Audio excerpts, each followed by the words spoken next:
네, 걱정 근심에 대한 유명한 그런 이야기들, 속담들이 있습니다.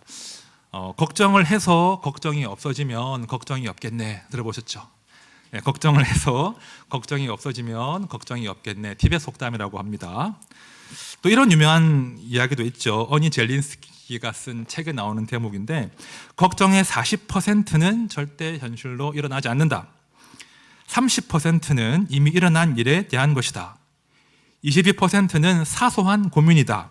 4%는 우리 힘으로는 어쩔 도리가 없는 것이다. 오직 4%만 우리가 바꿔놓을 수 있는 일에 대한 것이다. 이런 유명한 이야기가 있죠. 그러니까 현대인들이 얼마나 걱정을 달고 사는가, 그 걱정이 얼마나 쓸데없는가, 이런 이야기를 전해주는 그런 속담이고 글의 한 대목입니다. 자, 내일까지 연휴가 이어집니다. 연휴가 이제 되면 가족들이 모여서 이런저런 대화를 많이 나누시죠. 혹시 어떤 대화들을 나누고 계십니까? 아마 많은 가정들이 나라 걱정, 자녀 걱정, 그죠? 사업 걱정, 건강, 우리의 장래가 어떻게 될 것인가에 대한 분석이나 고민과 염려를 하면서 이 시간을 보내실 것 같습니다. 가만히 보면 이제 참 다양한 그 부류들이 있는데요. 타고난 기질이나 혹은 삶의 형편에 따라서 어떤 분들은 좀 부정적인 전망을 많이 하는 그런 기질이 있어요. 조금 부정적으로, 비관적으로 어떤 나라나 개인이나 우리 아이들의 장래를 분석하는 분들이 계시고요. 또 어떤 분들은 반대로 좀 긍정적이고 희망적인 그런 이야기들, 전망을 많이 하는 분들도 있습니다. 잘 보면 그런 기질이 있어요. 한번 속으로 답을 해보십시오. 나는 좀 긍정적인 전망을 많이 하는 편입니까? 아니면 좀 비관적인 이야기를 많이 하는 편입니까? 답을 하셨습니까? 다 그런 기질이 있거든요. 어떤 분들은 긍정을 좋아하고 어떤 분들은 비관과 혹은 부정적인 이야기들을 많이 하십니다. 자, 그런데요, 우리 성도는요, 나의 타고난 기질 혹은 나의 상황에 근거해서 나의 미래를 혹은 우리 자식들이나 우리 공동체의 미래를 전망하는 것을 상당히 조심하셔야 됩니다. 내가 아무리 날카롭게 분석하고 전망해도 그건 그냥 나의 전망과 분석에 불과하다는 거예요. 결코 우리의 분석과 우리의 전망이 나와 우리 가족과 우리 공동체의 미래를 결정짓지 않는다는 말입니다. 우리가 예수를 믿지 않습니까? 우리가 신앙을 가진 사람들인데 우리가 예수를 믿는다, 우리가 신앙을 가지고 있다, 그게 무슨 말이겠습니까? 내가 하나님께서 써내려가시는 그 위대한 스토리에 참여한다, 그걸 믿는 게 우리의 신앙의 핵심이에요. 내가 내 인생이나 이 우주와 역사의 그 모든 스토리를 집필하는 작가가 아니라 하나님께서 우리 인생과 이 온 세상의 스토리를 집필하시는 작가가 되신다. 그걸 믿는 것이 우리 신앙생활의 핵심이에요. 얼마나 다행입니까? 우리가 작가가 아니라 하나님이 작가시라는 거예요. 선하신 하나님께서 선하신 대로 우리 인생과 우리 우주의 세상의 스토리를 만들어 가신다. 이게 성도의 믿음이어야 됩니다. 자, 오늘 본문은요, 아주 유명한 본문입니다. 이스라엘 가운데 전해지는 가장 위대한 스토리 가운데 하나인데요. 안타깝지만 그 스토리의 시작은 굉장히 어둡고 비관적이에요. 왜냐하면 이 하나님의 언약궤를 뺏기는 장면으로 스토리가 시작이 되거든요. 자, 배경을 좀 간단히 설명드리면 지금 국면이 블레셋과 이스라엘이 전쟁하는 국면이에요. 전쟁하는데 1차 전투에서 이스라엘이 참패를 당합니다. 그리고는 그 패배의 원인을 분석하다가, 우리가 하나님의 언약궤를 전쟁에 동원해야 이길 수 있어, 그런 전략적인 판단을 해요. 그래서 당시 그 사사였던 엘리의 두 아들이 하나님의 언약궤를 앞세우고 그 전투에 참전을 합니다. 하지만 다 아시는 대로 2차 전투가 더 참담한 패배입니다. 이 당연한 결과 아니겠습니까? 하나님을 도무지 경외하지도 않는 그 사람들이 하나님의 언약궤를 마치 전쟁의 수호신인 양, 승리의 부적인 양 동원하니까 하나님이 역사하실 리가 없죠. 하나님이 함께 하시지 않으면 그 언약궤는 그냥 나무 괴짝에 불과한 거예요. 우리 하나님은 그 인간들의 욕망을 위해서 동원되는 신이 아니시거든요. 그들이 참담한 패배를 당해요. 그래서 엘리의 두 아들이 죽습니다. 그리고 하나님의 언약궤도 블레셋에게 탈취를 당하는 거예요. 이제 오늘 본문 첫 절을 보시면 그 비보를 전령이 이스라엘에게 전합니다. 자, 12절입니다. 당일에 어떤 베냐민 사람이 진영에서 달려나와 자기의 옷을 찢고 자기의 머리에 티끌을 덮어쓰고 실로에 이르니라. 자, 본문에 진영이라는 단어 보이십니까? 이 진영은 전투가 벌어진 아벡이라는 곳인데요. 이 아벡에서 달려온 실로까지가 완만한 경사지예요. 오르막길이에요. 거리가 무려 32km예요. 근데 얼마나 다급했으면 전령이 그 오르막 32km를 달려와서 이 비보를 전하는 거예요. 자, 그가 전한 내용이 무엇인가? 자, 17절입니다. 소식을 전하는 자가 대답하여 이르되 이스라엘이 블레셋 사람들 앞에서 도망하였고 백성 중에는 큰 사륙이 있었고 당신의 두 아들 홈니와 비나스도 죽임을 당하였고 하나님의 궤는 빼앗겼나이다. 엘리가 그렇죠? 이 소식을 듣고는 큰 충격을 받아요. 의자에 앉은 채로 뒤로 꽝 하고 넘어집니다. 그리고 목이 부러져서 그 자리에서 죽어버립니다. 비극은 이어집니다. 엘리에게 며느리가 있었어요. 그런데 그 며느리도 이 비보를 전해 듣습니다. 하나님의 궤는 빼앗겼고 남편도 죽고 시아버지가 죽었다는 거예요. 만삭의 몸이었는데 갑자기 산통이 시작됩니다. 거의 죽은 상황에서 거의 죽어가면서 아들을 낳게 돼요. 여인들이 이 분만을 돕다가 이 며느리를 위로합니다. 괜찮다, 두려워하지 말라, 이제 아들을 낳았으니 소망을 가지라, 이렇게 격려하는데요, 이 며느리의 귀에 사람들의 그 위로가 하나도 들리지 않아요.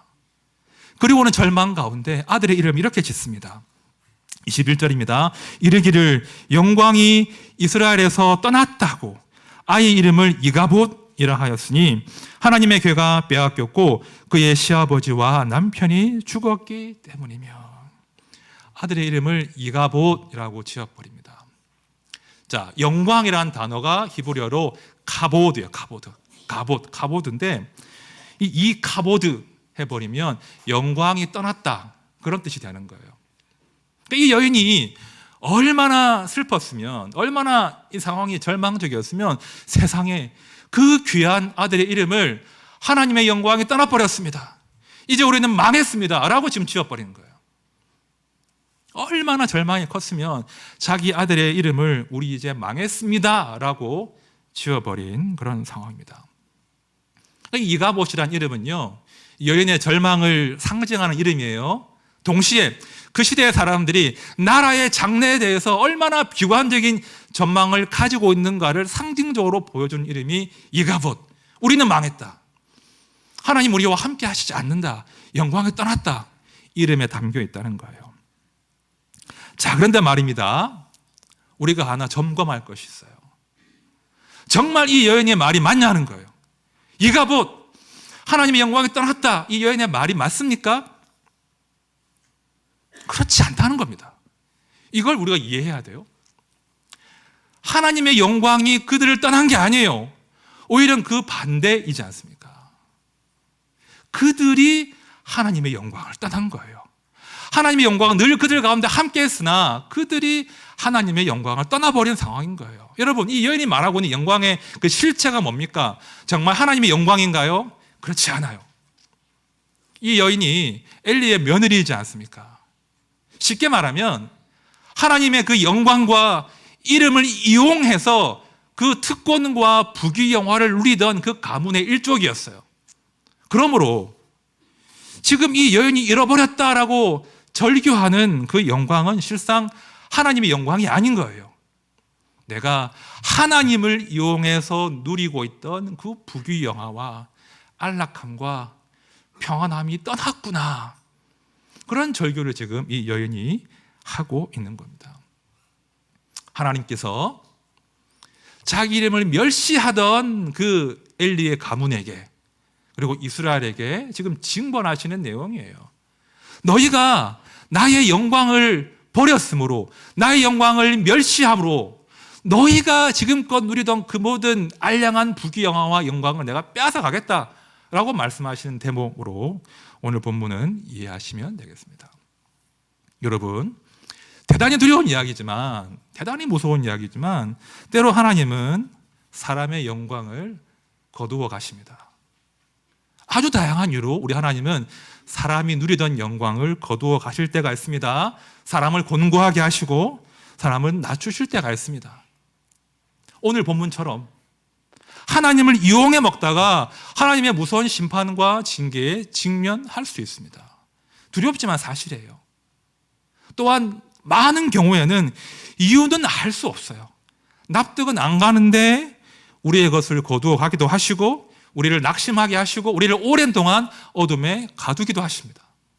많은 분들이 그런 어둠 경험하고 계시죠? 또 어떤 경우에는 그 악인들 때문에, 그죠? 나와 함께 생활하는, 나와 함께 동업하는, 나와 함께 동거하는 그 악인들이 나를 힘겹게 하고 나를 속이고 빼앗고 나에게 아픔이 될 때가 있습니다. 우리는 실로 정말 다양한 상황에서 이가봇을 경험한다는 거예요. 하나님의 영광이 떠났구나, 내가 망했구나, 그런 현실을 모두가 경험할 수 있습니다. 우리가 지금 설 명절 보내고 있는데요, 여러분들 설 명절 좋아하십니까? 답을 왜 못하십니까? 놓칠 수 있잖아요. 사실 제가 이제 그 어린 시절 사춘기 때 제가 설을 굉장히 싫어했어요. 이 신년, 신정, 구정 이 즈음을 제가 굉장히 좀 싫어했습니다. 안 오면 좋겠다 싶을 시기가 설 명절이었는데, 왜냐하면 뭐 제가 자주 제 얘기를 하지만 저희 아버지가 돌아가신 날이 신년이에요. 1월 2일, 3일 그 즈음이었습니다. 그리고 어머니가 돌아가신 날은 5년 뒤 구정 즈음이었어요. 2월이었습니다. 그러니까 저에게 신정도 구정도 달갑지 않은 시간이었습니다. 아픔과 슬픔이 기억나는 시기였기 때문에 저는 설 명절을 별로 좋아하지 않았습니다. 또 하나 제가 명절을 좋아하지 않은 이유는, 명절 되면 친족들이 모이잖아요. 사람들을 많이 만나는데 그 만나는 사람들의 그 시선의 온도가 저를 참 아프게 했습니다. 물론 감사한 염려이고 걱정일 수 있겠으나 저것들 어려서 부모 없이 어떻게 살겠나 하는 그 차가운 시선이 막 비수처럼 꽂히는 거예요. 제가 명절을 별로 좋아하지 않았고 명절에 사람 모이는 게 별로 즐겁지 않았어요.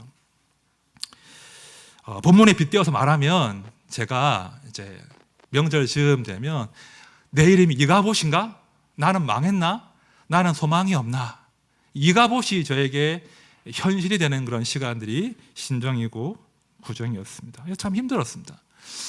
그런데 제가 살다 보니까 이렇게 주변을 보니까 많은 분들이 이가봇을 경험하고 있는 거예요.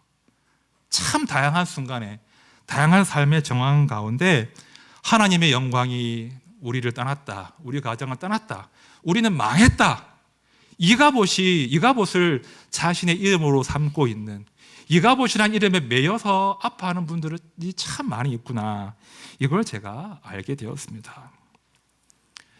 그런데 제가 이제 예수를 믿게 됐잖아요. 예수를 믿고 점점 자유로워졌습니다. 내가 하나님의 것이구나, 내가 하나님의 자녀구나 하는 것들을 제가 점점 믿게 되고 알게 되면서 이 이가봇이라고 하는 그 슬픈 이름과 비관적인 전망에서 점점 자유로워지는 거예요. 이가봇이 점점 저를 지배할 수 없는 상태가 되어버리더라고요. 그러면서 어떤 기대가 생겨요. 어떤 기대가 생기냐면, 선하신 하나님께서 내 인생의 작가라고 하시면, 나를 공고함 가운데 낮추셨다면, 나를 설명할 수 없는 아픔 가운데 가두셨다면 반전을 일으키실 것이다, 그런 기대감이 생기는 거예요. 어떤 건지 아시겠습니까? 이게 슬픔이 클수록, 어둠이 깊을수록 더 반전을 제가 기대하게 되더라는 거예요. 하나님 맞습니다. 저는 하나님이 작가이심을 믿습니다. 하나님의 선하신 결말을 믿습니다. 이렇게 저를 어둠 가운데 가두셨다면 하나님이 준비하시는 반전은 얼마나 놀라운 것이겠습니까? 막 그런 기대함이 점점 생기는 거예요. 그렇죠? 그러면서 제가 오히려 보란듯이 제가 하나님의 반전을 제가 이루어내는 삶을 살고 싶습니다. 제가 보란듯이 이가봇이 제 이름이 아닌 것을 제가 증명하고 싶습니다. 그런 용기와 담력이 생기더라고요. 마찬가지인 거예요. 여러분, 이가봇은 절대 우리 이름이 되면 안 돼요. 이가봇은 절대 우리 인생을 설명하는 단어가 되면 안 된다는 말입니다. 왜냐하면 이가봇은 하나님이 주신 이름이 아니에요. 이가봇은 우리 인생에 대한 하나님의 전망과는 아무런 상관이 없다는 겁니다. 오히려 그 반대예요. 하나님은 반드시 당신의 영광으로 우리를 찾아오신단 말입니다. 반드시 우리에게로 돌아오신단 말입니다. 이것이 성경에 일관된 하나님의 그 구원의 패턴이에요. 다시 오늘 본문으로 돌아와 보면 이 언약궤를 뺏기지 않습니까? 그 블레셋 군대들에게. 근데 그 블레셋 사람들이 언약궤를 어디에 두냐 하면 다곤 신전에 딱 갖다 놔요. 이겼다는 거죠. 우리가 이겼으니까 마치 승리의 전리품처럼 언약궤를 다곤 신전에 두는데 어떤 일이 벌어집니까? 5장 4절 보십시오. 그 이튿날 아침에 그들이 일찍 일어나 본즉 다곤이 여호와의 궤 앞에서 또다시 엎드러져 얼굴이 땅에 닿았고 그 머리와 두 손목은 끊어져 문지방에 있고 다곤의 몸뚱이만 남았더라. 하나님께서 다곤의 다곤신 그 우상을 박살내 버리시는 거예요. 다곤신 아무것도 아니라고 해버리시는 거죠. 그리고 동시에 그 블레셋 땅에, 하나님을 멸시한 블레셋 땅에 큰 재앙을 내리십니다. 6절입니다. 여호와의 손이 아스돗 사람에게 엄중히 더하사 독한 종기의 재앙으로 아스돗과 그 지역을 쳐서 망하게 하시니. 하나님 멋지게 그 이방 땅에서 당신의 위엄과 당신의 영광을 드러내시는 거예요. 블레셋 사람들이 도무지 이제 하나님의 언약궤를 감당할 수가 없으니까 결국은 하나님의 언약궤를 이스라엘로 돌려 보내게 됩니다. 나중에 사무엘상 5장과 6장을 읽어보시면 그 멋진 스토리가 나와요. 굉장히 재밌습니다. 특히 어린 자녀를 두는 가정이 있다면 꼭 읽어보십시오. 5장과 6장. 하나님이 얼마나 멋지게, 그죠? 당신의 그 땅에 떨어진 그 위엄과 이름의 그 영광을 회복하시는가. 꼭 읽어보시기 바랍니다. 아무튼 이야기의 핵심은 이거예요. 사람이 아니라 하나님께서 당신의 영광과 이름의 명예를 스스로 회복하신다. 이게 핵심인 거예요. 스토리를 보시면 사람이 한 것이 아무것도 없어요. 사람이 한 일이라고는 하나님의 이름의 그 영광을 멸시한 것밖에 없어요. 블레셋 사람들은 하나님의 그 언약궤를, 그죠? 전리품 취급하면서 자신들의 우상의 신전에 전시했고요. 이스라엘 사람들은 하나님의 언약궤를 무슨 부적처럼 여기면서 여호와의 영광을 멸시했단 말입니다. 그들이 한 것이라고는 반역밖에 없어요. 그런데 하나님께서 친히 당신의 이름의 영광을 회복하시는 거예요. 우상을 박살내시고 수레를 끌고 이스라엘로 돌아오십니다. 스스로 당신의 존엄과 영광과 능력을 이스라엘 가운데 증명하신다는 거예요. 여러분, 이것이 말씀에 선명하게 새겨져 있는 복음의 패턴이에요. 사람이 하지 않아요. 하나님이 스스로 당신의 이름의 영광을 회복하시는 거예요. 자, 예레미야서 말씀을 한번 잘 들어보십시오. 제가 세 번역으로 읽어볼게요. 주님, 우리는 우리의 사악함과 우리 조상의 죄악을 인정합니다. 우리는 주님께 죄를 지었습니다. 그러나 주님의 이름을 생각하셔서라도 우리를 박대하지 마시고 주님의 영광스러운 보좌가 욕되지 않게 하여 주십시오. 주님께서 우리와 맺은 언약을 기억하시고 그 언약을 깨뜨리지 말아 주십시오. 그러나 주님의 이름을 생각하셔서라도 우리를 박대하지 말아 주십시오. 여기에 복음의 위대한 스토리가 담겨 있는 겁니다. 여러분 잘 들으십시오. 우리 하나님은요, 사람의 실패나 죄악이나 사람의 비관적인 전망에 지배당하지 않으십니다. 오히려 우리가 가장 실패한 그 순간에, 가장 무기력할 때, 우리가 아무것도 할 수 없을 그때 하나님께서 일하신다는 거예요. 하나님께서 당신의 이름에 그 명예를 걸고 당신의 영광을 보존하신다는 거예요. 당신의 이름으로 불리는 당신의 백성들을 하나님이 친히 구원하신다는 거예요. 이것이 일관된 성경에 드러나 있는 하나님의 구원의 스토리이고 하나님의 복음인 것입니다. 제가 설교를 열면서 말씀드렸죠. 우리가 예수 믿는다는 게 뭔가? 우리가 신앙을 갖고 있다는 게 뭔가? 바로 이거예요. 선하신 하나님께서 당신의 뜻 가운데 선하게 역사와 우리 인생의 스토리를 만들어 가신다. 그걸 믿는 게 신자 아닙니까?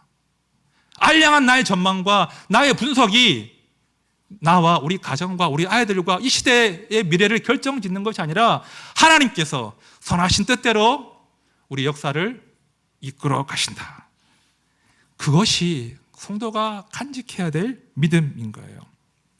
여러분, 우리 하나님은 당신의 백성들이 수치 가운데 망하는 것을 기뻐하지 않으세요. 반드시 돌아오십니다. 돌아오셔서 당신의 백성들이 그 영광에 참여할 수 있는 길을 활짝 열어주시는 겁니다. 이걸 믿고 사셔야 돼요. 오늘 제가 딱 한 가지만 당부드리겠습니다. 자, 따라합시다. 이가봇은 우리 이름이 아닙니다. 시작. 이가봇은 우리 이름이 아닙니다. 여러분, 정말 기억하십시오. 하나님의 영광이 떠났다, 우리는 망했다. 결코 이 이가봇은 우리의 이름이 될 수 없어요. 우리의 이름은 다른 거예요. 뭔지 아십니까? 요한복음 말씀 들어보십시오. 영접하는 자, 곧 그 이름을 믿는 자들에게는 하나님의 자녀가 되는 권세를 주셨으니. 아멘. 하나님의 자녀가 우리 이름이에요. 내가 너를 지명하여 불렀나니 너는 내 것이라. 우리가 하나님의 자녀입니다. 하나님의 것입니다. 하나님의 소유입니다. 이것이 우리에게 붙여주신 하나님의 새로운 이름이에요. 여러분, 이거 식상합니까? 뻔한 이야기입니까? 이 하나님의 자녀라고 하는 이 영광스러운 타이틀에 담겨있는 이 부요함을 소중히 여기십시오. 그 부요함과 영광 가운데 기뻐하십시오. 여러분, 하나님의 자녀가 나의 현재와 나의 장래를 결정짓는 이름임을 믿으시길 바랍니다. 여러분, 우리가 하나님의 자녀가 된다는 것은요, 아버지가 하나님 우리를 책임지신다는 거잖아요. 당신의 명예를 걸고 당신의 자녀의 장래를 책임지신다는 말이잖아요. 로마서의 말씀을 들어보십시오. 그러나 이 모든 일에 우리를 사랑하시는 이로 말미암아 우리가 넉넉히 이기느니라. 내가 확신하노니 사망이나 생명이나 천사들이나 권세자들이나 현재일이나 장래일이나 능력이나 높음이나 깊음이나 다른 어떤 피조물이라도 우리 주 그리스도 예수 안에 있는 하나님의 사랑에서 끊을 수 없으리라. 이것이 하나님의 자녀들이 누리는 영광스러운 장래인 거예요. 여러분, 우리 시대가 어떻습니까? 이 시대가요, 그 장래에 대한 비관적인 전망으로 우울한 감정으로 정말 넘쳐나고 있습니다. 어찌 보면 이가봇의 전성기, 이가봇의 전성시대를 살고 있습니다. 그 가운데 우리 성도들도 이 이가봇을 입에 달고 살 때가 너무나 많다는 거예요. 제가 통계를 보니까요, 아이러니하게도 불신자보다 신자들이 자신의 장래나 이 국가나 공동체의 장래에 대해서 더 비관적인 전망을 많이 한다고 해요. 이 부끄러운 통계인데요, 작년 초에 그 한 연구소가 발표한 자료를 보니까 목회자의 48%가 우울증과 불안장애와 수면장애를 지난 1년간 경험한 적이 있다. 그런 발표를 제가 봤습니다. 목회자의 48%가 우울증과 불안장애와 수면장애를 경험한 적이 있다. 이런 발표를 제가 봤습니다. 우리가 얼마나 속고 사는지 몰라요.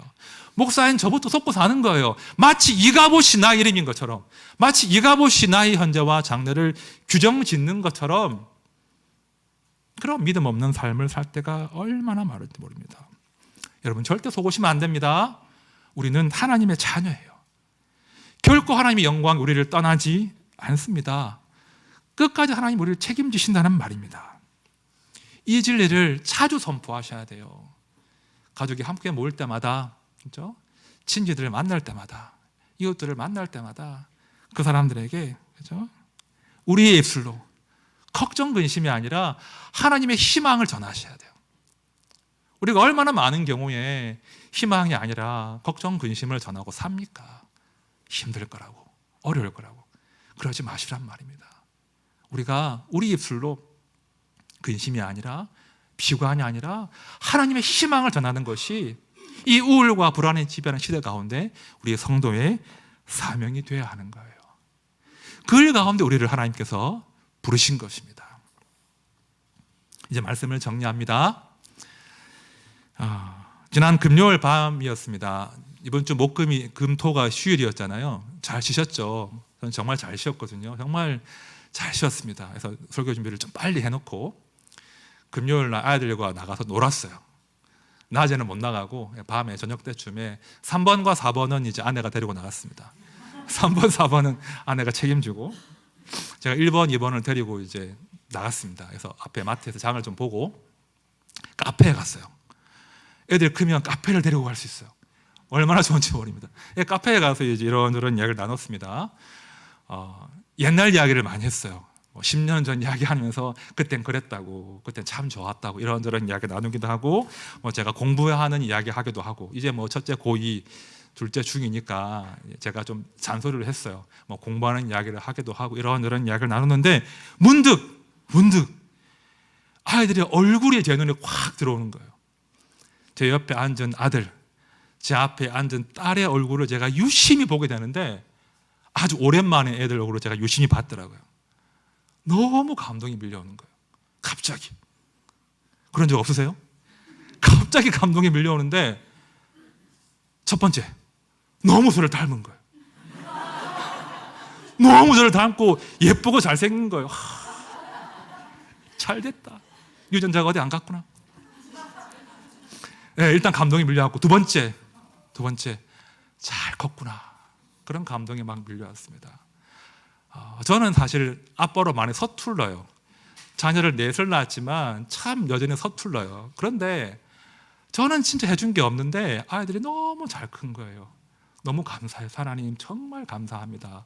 애들 잘 키워주셨네요. 그런 감동이 밀려왔고요.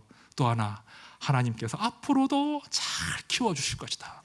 그렇죠? 그러니까 저의 아이들을 향한 그 염려나 근심이나 그 전망이 하나도 소용이 없는 거예요. 다 사라지면서 하나님께서 우리 아이들을 멋지게 키워주실 건데 내가 무슨 걱정하고 있나. 막 너무 기뻤어요. 애들은 몰라요, 제 마음. 너무 기뻤어요. 하나님께서 우리 아들, 딸의 인생의 작가가 되어 주실 것이다. 지금 하나도 중요하지 않고 하나님의 손에 이 아이들의 인생이 달려있구나. 그걸 제가 깊이 깨달았습니다. 마찬가지 아니겠습니까? 우리 자녀들, 우리 가족들, 우리 하나님께서 인생의 작가가 되어주시는 거예요. 지금 상태가 중요한 게 아니에요. 결말은 선한 결말이에요. 하나님 준비하시는 거예요. 여러분, 하나님 살아계십니다. 우리 하나님은 반드시 우리의 삶을 선하게 이끄시는 거예요. 밤이 오면 반드시 아침이 오는 거예요. 밤에 우리가 아무것도 할 수 없을 때 그 밤에 우리 하나님이 일하시는 거예요. 항상 하나님의 창조와 구원의 방향이 그래요. 우리가 아무것도 못할 때, 우리가 잠잘 때, 우리가 무기력할 때 우리 하나님은 일하시고 창조하시고 구원하시는 거예요. 성도가 그걸 믿고 사는 겁니다. 그런 여러분 힘을 내십시오. 힘을 내십시오. 우리 주님이 시작하시고 우리 주님이 반드시 선하게 완성하십니다.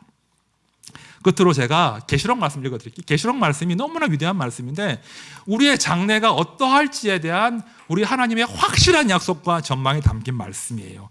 잘 들어보십시오. 또 내게 말씀하시되 이루었도다. 나는 알파와 오메가요 처음과 마지막이라. 내가 생명수 샘물을 목마른 자에게 값없이 주리니 이기는 자는 이것들을 상속으로 받으리라. 나는 그의 하나님이 되고 그는 내 아들이 되리라. 아멘. 이 말씀이 말입니다. 우리 인생을 향하신 하나님의 확실한 전망이고 계획인 겁니다. 우리 성도님들 다른 것 다 지더라도 다른 것 다 놓치더라도 이 믿음에서 승리하십시오. 그래서 우리 하나님께서 준비하신 그 가장 좋은 것들을 상속받으십시오. 우리가 하나님의 딸로, 하나님의 아들로 영원토록 하나님을 즐거워하는 그 복을 다 누릴 겁니다. 우리 모두가 한 명도 예외 없이 그 위대한 복에 참여하게 되기를 진심으로 축원드립니다.